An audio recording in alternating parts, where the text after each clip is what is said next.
सुख समृद्ध विज्ञान चैनल के सभी सुधी दर्शकों को मैं सुशील कुमार शर्मा हार्दिक स्वागत करता हूं। ये वो लोकेशन है जहां पर कि मैं 4 साल पहले वीडियो बनाया करता था। आज इधर आना हुआ तो मैंने सोचा एक वीडियो में इसी लोकेशन पर बना लेता हूं, क्योंकि हरी भरी जगह पर वीडियो बनाना मेरा प्रिय शौक़ रहा है। आज कुछ मैं बात करूंगा उन लोगों के बारे में जो लोग वर्षों से कीमिया के क्षेत्र में लगे हुए हैं और आज तक कोई भी सफलता हासिल नहीं कर पाए। उनकी गलतियां मैं बताता हूं। पहली गलती आप लोग ये करते हैं कि सुनी सुनाई बात पर विश्वास करते हैं। आप लोग ज़रा भी नहीं सोचते कि कोई भी व्यक्ति जो इस क्रिया में सफलता हासिल किए होगा वो इतनी सरलता से आपको YouTube पर आकर के या किसी ग्रुप में आकर के अपने राज बता देगा। श्री विद्या के बारे में कहा जाता है कि श्री विद्या राज्य दे दो, धन दे दो, यहाँ तक कि प्राण दे दो, लेकिन श्री विद्या नहीं देनी चाहिए। फिर कोई क्यों दे देगा? तो पहली बात तो ये कि वीडियो देख करके, वीडियो में दिखाए हुई चीज़ों को देख करके आप प्रयोग करेंगे तो कभी भी सफल नहीं होंगे। और इसीलिए मैं कभी वीडियो बनाता ही नहीं इस प्रकार के जिसमें कि ये सब करते हुए दिखाया गया होता है। अब बात आती है कि पुस्तकों से, पुस्तकों में वास्तव में ज्ञान है, सचमुच ज्ञान है, पर पुस्तकों की जो भाषा है वह गूढ़ भाषा है और गूढ़ भाषा होने की वजह से हम उसके असली मंतव्य को समझ नहीं पाते। अगर पुस्तकों में ही सारा राज छिपा होता, पुस्तकों से सफलता मिलने लगी होती, तो फिर गुरु की आवश्यकता नहीं होती। पुस्तकस्था तु या विद्या पर हस्तगतम धनम समय प्राप्ते वा काले न विद्या न तद्धनम। यह श्लोक यूं ही हमारे पुरखों ने नहीं बनाया। ये पुस्तक में लिखी हुई विद्या किसी काम की नहीं होती। पुस्तकें मार्गदर्शक हैं, परंतु उन पुस्तकों से ही सब कुछ हो जाता तो फिर प्रोफेसर की, गुरु की आवश्यकता होती नहीं। तीसरी बात ये कि आजकल YouTube पर ऐसे ऐसे महानुभाव आ गए हैं जो कहते हैं कि ज्ञान तो फोकट में देना चाहिए, ज्ञान की कोई कीमत नहीं होती, ज्ञान तो फ्री में ही दिया जाना चाहिए। तो लोग उनके ज्ञान को लेने के चक्कर में उनके मुरीद बन जाते हैं और ऐसे लोगों की जो सदस्य संख्या होती है चैनल की वो लाखों में पहुंच जाती है, करोड़ों में पहुंच जाती है। पर ऐसे चैनल देखने वाले लोग कोई छाती ठोक के बोल देना कि मैंने कुछ ऐसा किया है, मैंने सीखा है। कोई कहे कि मैंने अमुक चैनल के अमुक वीडियो को देख करके सफलता हासिल कर ली। अब बात आती है और कि कुछ लोग व्हाट्सएप ग्रुप बनाए हुए हैं, टेलीग्राम ग्रुप बनाए हुए हैं,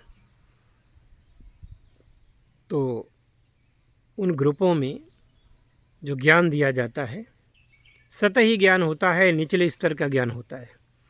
व्हाट्सएप ग्रुपों में रह करके किसी ने अगर आज तक स्वर्ण विज्ञान में या रजत विज्ञान में सफलता पाई हो तो कोई छाती ठोक करके कहे मुझसे कि हाँ मैंने ऐसा किया है, हुआ है। मैं क्यों नहीं बनाता? मैं व्हाट्सएप ग्रुप बना सकता हूँ, मैं क्यों नहीं बनाता? मैं इसीलिए नहीं बनाता ये एक तो व्हाट्सएप ग्रुपों में मैंने ग्रुप बनाए थे। उन ग्रुपों में क्या होता है कि ग्रुप का सदस्य बनने के बाद 24 घंटे कोई न कोई सवाल, नोटिफिकेशन टन टन किया ही करता है। इसके बाद क्या होता है कि ये व्हाट्सएप ग्रुपों में कोई शिक्षार्थी बन कर के नहीं आता। कोई भी व्यक्ति शिक्षा ग्रहण करने के उद्देश्य से नहीं आता, वहाँ पर अपने ज्ञान का रौब झाड़ने आता है, नकली और सतही ज्ञान। दूसरों को बताता है कि तुम ऐसा ऐसा कर लो तो तुम सिद्ध हो जाओगे। उन्होंने खुद ही प्रयोग कोई किया नहीं होता, वो दूसरों से प्रयोग करा करके और उसका टाइम, उसका धन, उसकी मेहनत खर्च करवा के, उसके संसाधनों का उपयोग करके और फिर पता करते हैं कि कुछ हुआ या नहीं। यानी कि फ्री में वो अनुभव लेते हैं दूसरों के माध्यम से। तो जब कुछ होना ही नहीं है तो ऐसे ग्रुपों में जाया क्यों जाए। इन ग्रुपों में कोई कभी कभी महिलाएं भी आ जाती हैं, तो कुछ हरामखोर टाइप के लोग होते हैं, वो डायरेक्ट उन महिलाओं से फ़ोन करके अश्लील बातें करने लगते हैं। तो मेरे जैसे व्यक्ति के लिए ये बड़े ही अपमान की बात है कि मेरे ग्रुप से कोई महिलाओं का नंबर ले ले। ऐसा हुआ है, इसलिए मैंने ग्रुप को डिलीट किया। और सबसे बड़ी बात आदमी के अंदर क्या होती है, मेरा कुछ खर्च ना हो जाए, मेरा पैसा ना चला जाए और मैं सब कुछ प्राप्त कर लूँ, मैं अमुक सिद्धि प्राप्त कर लूँ, मैं ये कर लूँ, मैं वो कर लूँ, है ना, और मैं अभी अरबपति बन जाऊँ, करोड़पति बन जाऊँ और धेला भी मेरा खर्च ना हो। केवल आपकी इसी जो सोच का लाभ ये लोग उठाते हैं।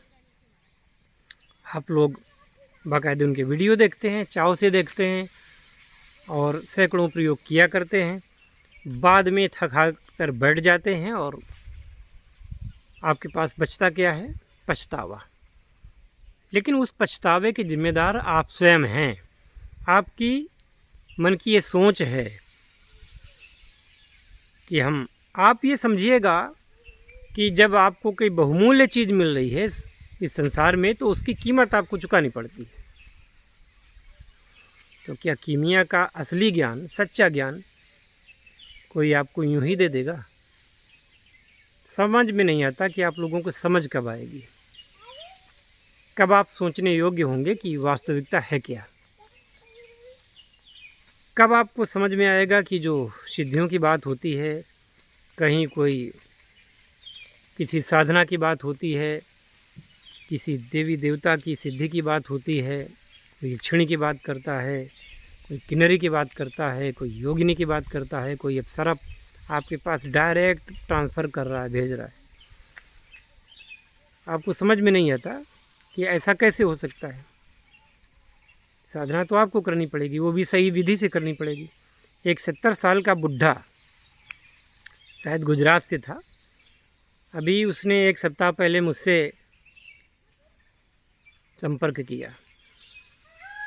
बस अपनी समस्या बता रहा है कि मेरे ऊपर 3 करोड़ का कर्ज है, मैं एक क्षणी साधना करना चाहता हूँ, मैं परी ट्रांसफ़र करवाना चाहता हूँ। और उसने बताया कि पूजा पाठ में कई लोगों को बुला करके उसने मुझसे वो बता रहा है कि मैं खुद शास्त्री हूँ, मैं खुद ज्योतिषी हूँ और कई पंडितों को और कई लोगों को बुलवा करके तांत्रिक क्रियाएं घर में करवाईं, 11 लाख रुपया खर्च कर दिया, परंतु कुछ हासिल नहीं हुआ। तो आप मुझे परी का ट्रांसफ़र दे दें। मैंने कहा ट्रांसफ़र जैसी चीज़ मेरे पास नहीं है और परी साधना मुस्लिम समाज का विषय है, तो आप उन लोगों से संपर्क करें। तो बोलता है कि आप क्या कर सकते हैं? तो हमने कहा हम आपको साधना बता सकते हैं, वो भी हिंदू धर्म की साधना है, अप्सरा, यक्षिणी इत्यादि के बारे में, लेकिन उसको आप माँ के रूप में ही सिद्ध करेंगे, बहन के रूप में सिद्ध करेंगे और किसी रूप में नहीं। तो कोई बात नहीं। अब वो सुबह शाम मुझे परेशान कर रहा है, सुबह फ़ोन करता है, शाम को बात करता है, वो काफ़ी टाइम लेता है। मैं क्या करूं, मैं तो मरने जा रहा हूं, मेरे पूरे घर के ऊपर तांत्रिक प्रयोग हैं और ऐसा है और वैसा है।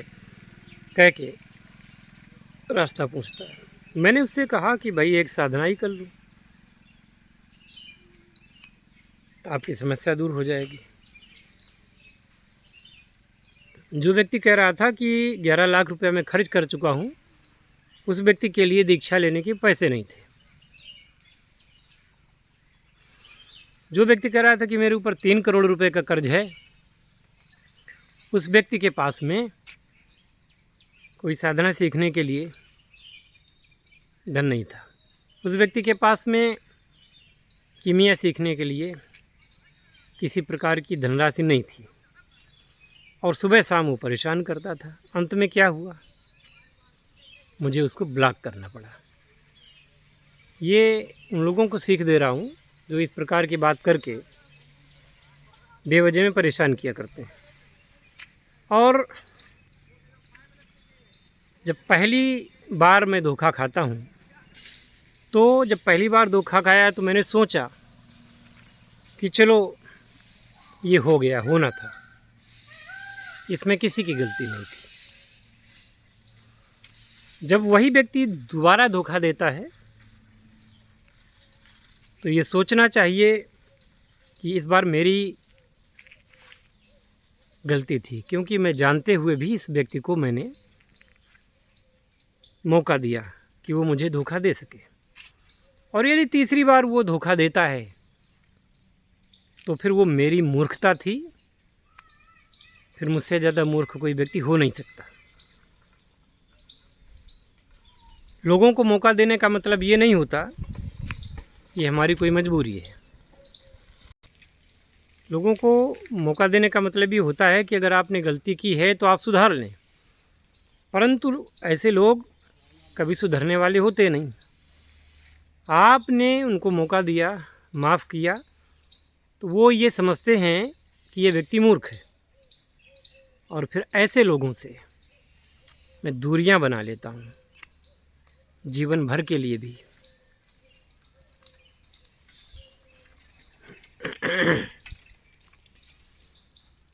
तो इस वीडियो में मुझे इतना ही कहना था।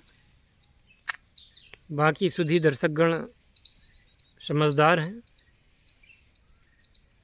आशा है मेरी कही हुई बातों को आप समझ गए होंगे